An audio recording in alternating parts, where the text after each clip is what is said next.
allow me to introduce representative of PT Tripatra from Indonesia, one of the largest EPC contractors in Indonesia. We welcome Pak Dira Nandana and Pak Aries Suswendi. If you can please proceed to enable your video and your audio. Thank you so much. I know it's very late for you, and as well as for Patman, who was joining us from Kuala Lumpur. So thank you for joining us. Pak Dira and Pak Aries will share with us why Tripatra has actually adopted PPM, how they are doing it, and what they're learning so far, and also what is their vision of the future for their company. But let me share first a few details about them. Pak Dira is President, Director, and CEO of Tripatra, have been with the company for 39 years. Pak Dira, quite a journey, by the way. Pak Dira has pretty much done it all, from engineering to procurement, contract management, business operations, finance, commercial, just to name a few of his previous roles with the company. So welcome, Pak Dira. Thank you. Pak Aries is the Vice President of Innovation and Technology for Tripatra. Pak Aries joined Tripatra in 2019 to bring his vast experience in leading and implementing effective technology and transforming or transformation of project delivery. We are really honored to have you both here today with us. Please proceed to share your screen. I think we're going to start with Pak Dira. So I will confirm that we can see it. So, okay, excellent. Without further ado, Pak Dira, this is over to you now. Thank you. Okay. Thank you, Roberto. Good morning, good afternoon, good evening for everyone, wherever you are. Hope everyone are well and safe and in good health. Okay, first of all, of course, thank you for the Project Production Institute for providing us the opportunity to share our journey about the project management. I will convey this presentation with my colleague, Aries Suswendi. I think that it's aligned with the theme that we need to collaborate, right? So now even having this presentation, that I need to collaborate with my colleague in this. Okay, let me start with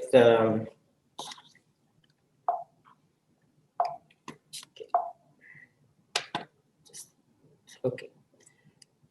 How Tripatra address the energy demand in Indonesia. I think as we all know that Indonesia primary sector of national income is coming from the oil and gas sector. And we have and we can see that here it is. I mean, this material was. I mean, this information was obtained from a recent international convention held by the SKK Migas, which is the Indonesian regulator for oil and gas.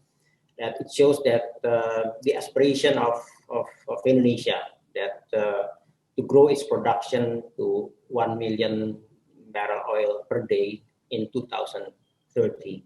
Whereas at the moment, Indonesia production is about 700,000 barrel oil per day. So I think it's quite aggressive that the SKK Migas has set the target for in 2020. But for us, it's an opportunity. It's an opportunity for us to help to contribute to our nation on this the plan of this target.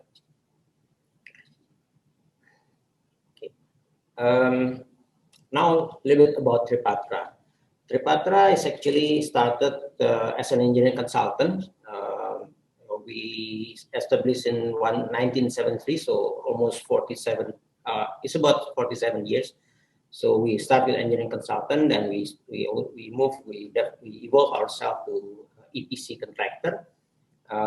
Predominantly, we are in the oil and gas sector, and now we are recently adding the asset management as in our portfolio services.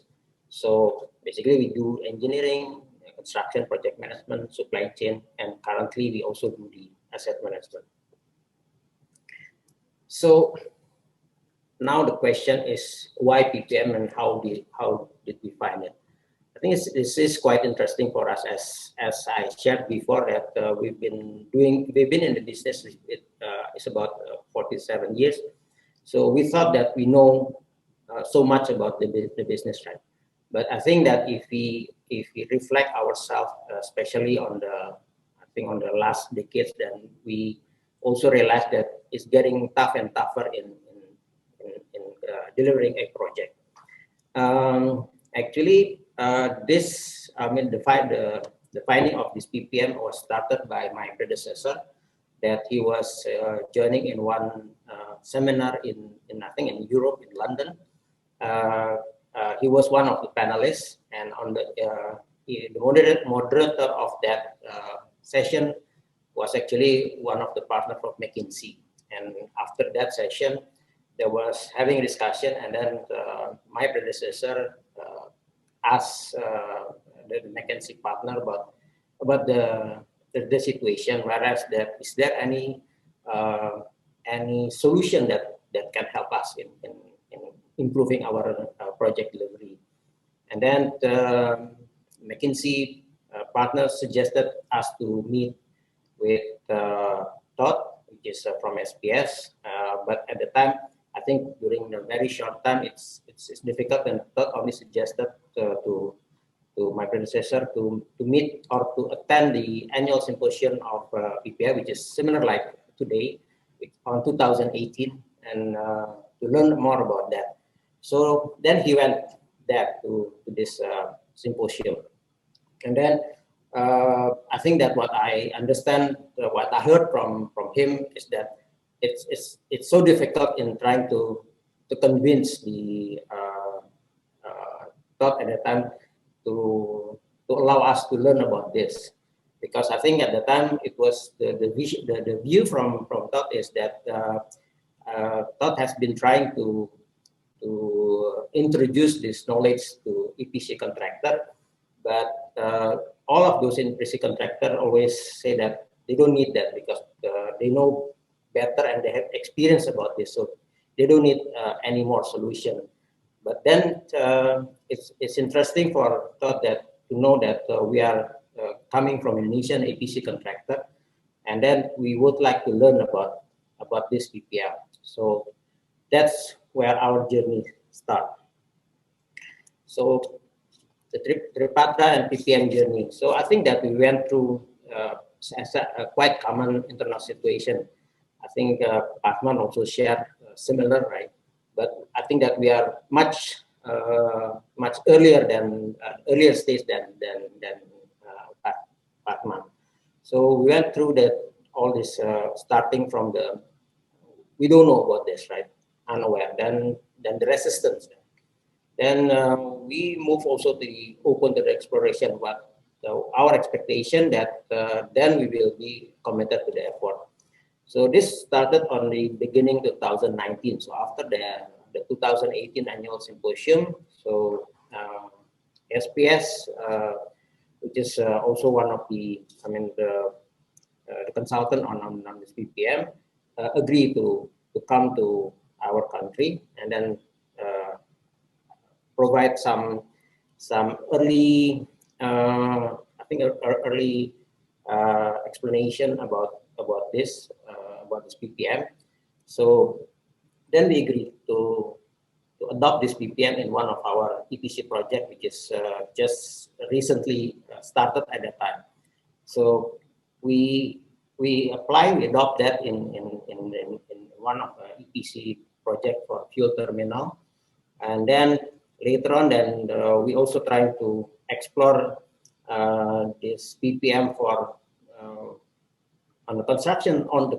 So basically on the fuel terminal, we applied in the EPC side, and then on another project on the LNG development, we tried to apply it in the construction, and recently we also tried to apply it in the engineering project on the feed state.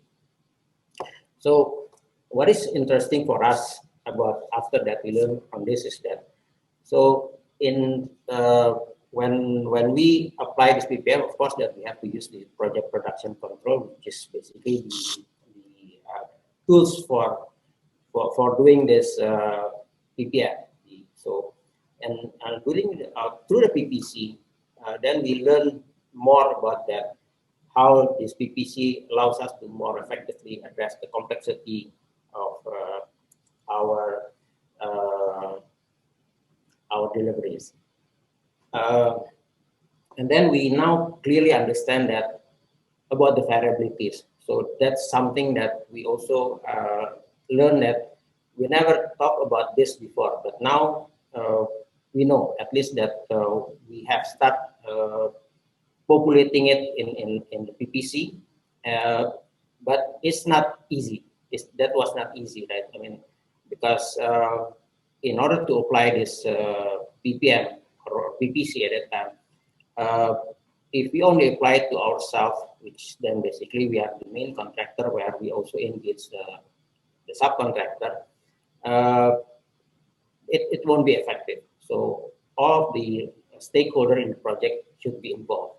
So if you see also in the picture that we are trying to also educate with our limited knowledge at that time, they're trying to educate our subcontractor in this, and then even within ourselves, we also discuss in how to apply that. So, but finally, that we are able to populate the PPC at that time. Then we also, what we learn also on this PPC is that now we understand the impact of our decision. Whether we make it or we don't make the decision, we can see directly the impact, which is also provided on the PPC tools. So that also provide us some new experience, that even making decision and or do not make any decision, it can be seen directly in the tools. The other thing that we also explore was the production system optimization. Through the PSO, we learned that the cost impact and the impact and the cost of the WIP to our performance, and then from the chart that we can see that actually it's up to us to choose whether or which approaches that we would like to choose. For example, that on our original policy, we can see actually the cash tied up. This is, I think, the example was done on our piling works. So we can see that on our original policy, actually, that if we apply as what we planned before, it will tie up our cash up to 200, more or less 200,000 US dollar. But through this optimization, actually, it can be reduced to the cash tied up to 68,000. Or on the optimal policy, we can even improve it into 31,000 US dollar. So here we can also learn that the cash tie up unnecessary inventory is not free. That on the comparison on the below table, we can see that basically, actually, we can save almost 200,000 of our cash tied up if we are using this. But unfortunately for us at that time, we were not applying this. But now we learned that actually, if we apply this, we know that we can improve much on this. And on this learning, that we also know that the PPC or the PSO is not to replace our execution. It's actually to enable us to execute better. This will not replace the engineering or even the construction. It's not. So we still have to do it that well. But with this, with information from this PPC and with the understanding on the variability, we hope that we can perform better, because that is key for us, how to make sure that our execution can perform well.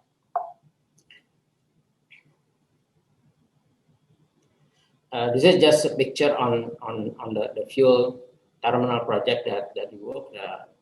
Thank God, luckily that we complete that.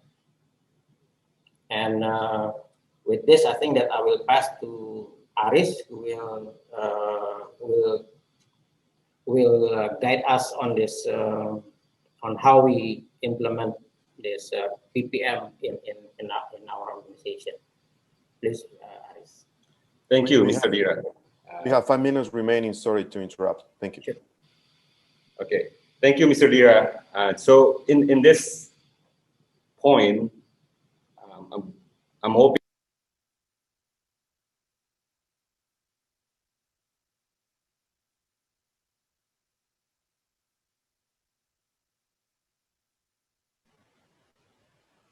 I don't think we can hear you, Iris.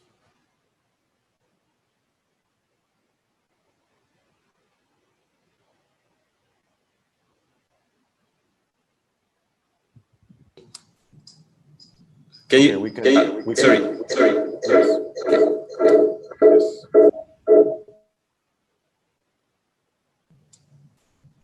Roberto, can you unmute? There's a bit of echo. We were able to hear you and the echo. Okay, excellent. Thank you, Roberto. So yeah, It's working well. perfect. And along the way, when we implement the PPM in the fuel terminal, we continuously validating how effective it is. And that's when we identified, this is part of transforming the way we work. And during that validation, we learned a couple things.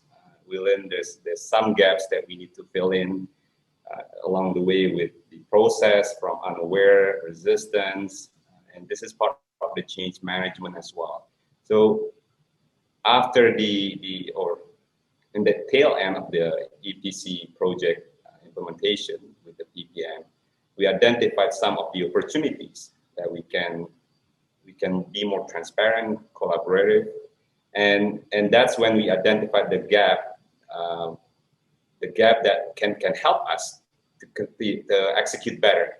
So the gap that we identified will help us, hopefully will help us to perform better. Now, we thought about it, what would be the best way to fill in that gap, and we learned along the way that this has to be collective commitment. And in order to do collective commitment, some of the leaders in the company, like Patman was mentioning earlier, need to be understanding it further. How can we penetrate better? And that's when we formed the group for PPM Focus Group. The group consisting a few leaders from the transformation, myself including from the innovation and technology, and my colleague who had the operational science background. At the same time with the project management and engineering team as well, and engineering representative. And we work closely with the SPS to ensure that we're following the best practice, and along the way we apply and validate the practicality of the PPM along the way. And that's the part where we identified, we kind of learn more and more the essence of the PPM. So it started from us first. It started from us that in order for us to convince internal team and to convince a bigger scope, then we have to understand, we have to be able to articulate it to the team members. And during that time, keep in mind that we're keeping in mind most of the resources, most of the material references are in English, and some of the, or maybe most of our team members are using a different language, which is Indonesian. So that's the part we also have to realize, that there could be translation and loss in translation. So we have to be able to articulate it in order for people to buy in, right? And that's the time we dig deeper. Each of us, the representative, trying to learn more and more, and then we can translate it in the way we communicate it, so that people not only doing it for the sake of being forced to do it, but also understanding the reason behind it, understanding the value of it. And we identified which one are the strength, which one are the weakness that we can do. And along the way, we also validate, or being a devil advocate in this case, in order to kind of giving them a hints, or in some aspect maybe pushing to some area that we think that there's an opportunity for us to grow. Some people are respecting the insight. Some people might be hesitate to see that this can be a different way, and not everybody are welcoming, which is expected in some aspect, because we're transforming the way we work. And when you're transforming the way we work, it's kind of breaking the business as usual, which is in some aspect, it's a comfort zone for some people and some of our team members. But based on my experience, I've been in the transformation for the past 10 years, over a decade. And along the way, I learned majority of the people are really welcoming of the changes. Usually the challenge or the hesitant, because they don't understand what's in it for them. I think Patman also mentioned that. And what's the implication? What's the bigger picture? What does it mean to our work? How we can impact it or improve the way we do the project, right? And that's the part we found. We feel like this is when the good time for us to go deeper, understanding it more, and at the same time facilitating and helping the rest of the organization by creating an allies, creating a workshop to make sure, or even part of some of the meetings, to ensure that we understand the root cause of the rejection or the resistance, and be on the same page with them. How can we implement it better? Because along the way, they will be our ambassador as well, to explain to the rest of the team members, or even our partner or vendors on the side. 1 minute left. And what's next for us? So we are shifting. We're shifting from being interested before, interested to learn more about it. Now we're shifting to being committed to scale up on this one. What does it mean by commitment in the Tripatra means?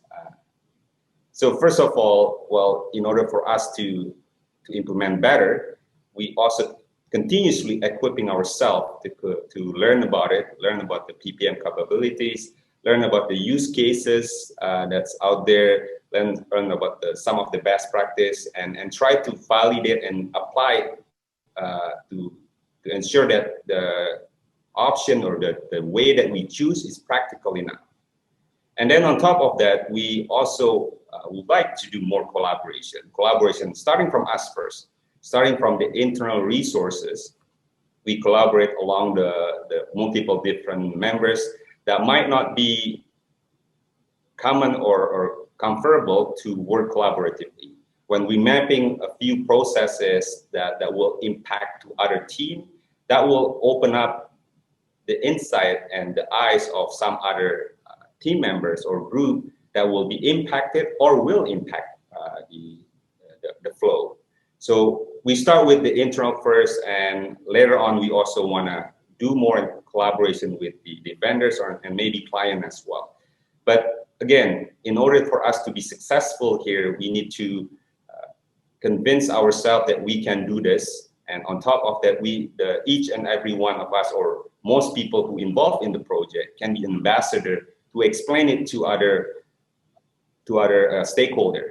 That way, each of us are on the same frequency to accomplish the same goal. Plus, moreover, we also complement it with the digital transformation. The starting of digital transformation is similar. Earlier in 2019, myself is leading the program here, and we're complementing the way we do work with technology. And this is the same thing as well. You're transforming the way you do work. And it's very important for us to address not just the technology itself, but also understanding and validating and also continuously improve on the people and the process. And some of the example that we included, for example, we built a couple tool or maybe technology, you can call it. For example, the bottom left is digital control tower that will help us to get a better insight of the project overview, and the data should be fast enough, almost close to real time, so that we can make a better decision, and then everybody are using the same consistent information. So it's no longer waiting for information that need to be processed. The idea is to combine the information and make it as simple as possible and streamlined as possible. That way we can populate the information and make a better decision. And on top of that, the right bottom one is we implementing our own tool for the in terms of the material management. Over to you, Pak Dira. Okay, this is the last slide actually. So basically, it's a message to everyone. I think that we know that we cannot work together. Let's work together. The top, I think the top chart is basically the problem that we're having in this industry is being also used earlier in this session. So we expect that we can work together in trying to improve this industry. So we hope that with this we can improve our industry, because we cannot do it by ourselves, whether it's client or a subcontractor or supplier. So thank you for the opportunity. To you, Roberto. Thank you so much, gentlemen. And so we're going to proceed to stop sharing your screen. Thank you very much for sharing your story and what a journey you have started. And we know that you want to continue with this, with understanding to the next few years based on what you have told us. So look forward to hear more from you in probably next PPI symposiums. We do have maybe a couple of minutes for two questions, okay? We did get several questions here for both of you. And one of the questions I would like to pose maybe for PAC areas is, for the focus groups, are engineering disciplines involved? They are the ones doing the work in question mark. What would you have to say about your focus group? So engineering is actually one of the transformation team members, used to be the engineering manager for it. So she is involved into facilitating the the project for FEED. And yes, they were continuously working closely with the leader of the engineering and even the team member of engineering. So yes, the short answer, the engineering department is involved, and we continue expanding it, their engagement and their participation, in order for us to, I think in some aspect, this is collective commitment, and everyone has to be chip in, and they should be part of it. They have been part of the focus group, and then along the way we adjust accordingly what works, what doesn't work, to ensure that it's becoming more effective over time. Excellent. And one last question. It says, your example of inventory analysis is impressive. Can see what you're doing there, very smart. Being an EPC contractor, assume you can do such analysis during the engineering phase in question mark. Is that the preferred way for Tripatra? Okay, let me answer that. Yeah, actually, that we would like to have that. I mean, even as what we presented, that we try start with the EPC, then construction, then engineering. So yes, we would like, because we think that even though the people may say that engineering is less complex than EPC, but once we try this, then we learn, right? Actually, in the engineering, that there are also a lot of variability that we need to address and we need to plan. Okay, thank you so much. Conscious of time, I think on behalf of PPI, PAC Deer and PAC Areas, thank you for, again, an inspiring story on the journey you have initiated. and really look forward to having you in future PPI events as much as you are able to. We're now transitioning to our next speaker today. Thank you so much.